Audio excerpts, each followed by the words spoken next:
Daily God's Promise. Day 9, April 9, 2026. Happy Thursday. We are moving toward the end of our second week in April. Yesterday, we stood as a fortified bronze wall, Jeremiah chapter 15 verse 20, unshakable against the pressures of the world.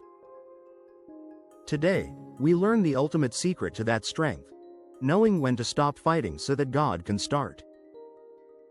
In 2026, we are conditioned to hustle, to grind, and to speak up to defend our brand or our reputation. But today's promise offers a strategy that feels counterintuitive to the modern world but is devastatingly effective in the spirit. We anchor our faith in Exodus chapter 14 verse 14. The Lord will fight for you, and you shall hold your peace. I want you to receive this as your promise of divine substitution. This word was given when the Israelites were literally trapped, the Red Sea in front of them and the Egyptian army behind them. They had no weapons and no way out. That is exactly where God does his best work. The heavy lifting. The Lord will fight for you. In 2026, we often feel like we are the ones who have to carry the sword. We fight for our jobs, our health, and our peace of mind in fast-paced environment. The truth, John chapter 8 verse 32, is that you are not the primary combatant in your life. As your keeper, Psalm chapter 121 verse 3, God has taken the lead position.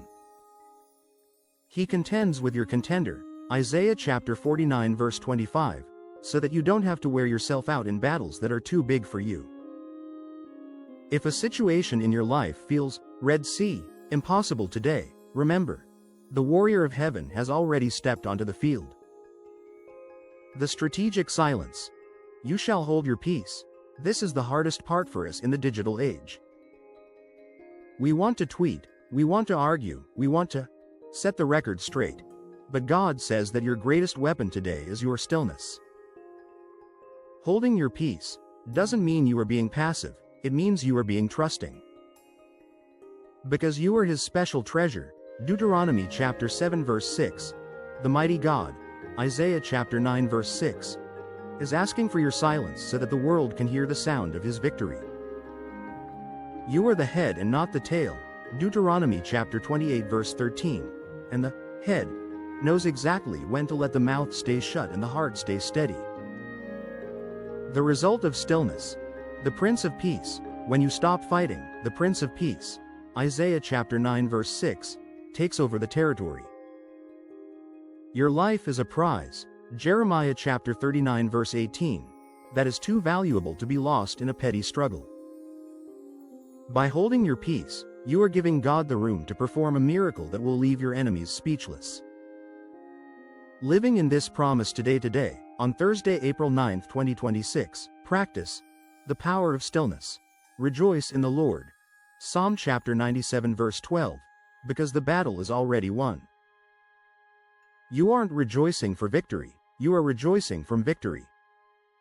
Wait on your God, Hosea chapter 12 verse 6, and deliberately choose not to respond to a provocation today.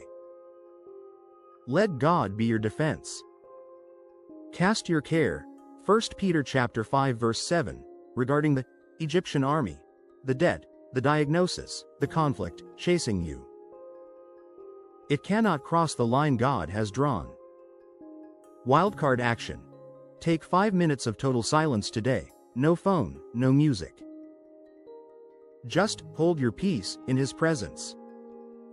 Commit your works to the Lord, Proverbs chapter 16 verse 3, and trust the lamp, 2 Samuel chapter 22 verse 29, of his word to show you the path through your Red Sea.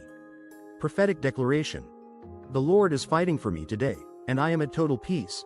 I refuse to argue, I refuse to worry, and I refuse to fear the Red Seas of 2026. My silence is my strength, for my God is my shield and my defender. The mighty God is handling my adversaries while I rest in his love. I am the head and not the tail. I am a spectator of God's great salvation. In April 2026, I don't have to win the fight. Jesus has already won it for me.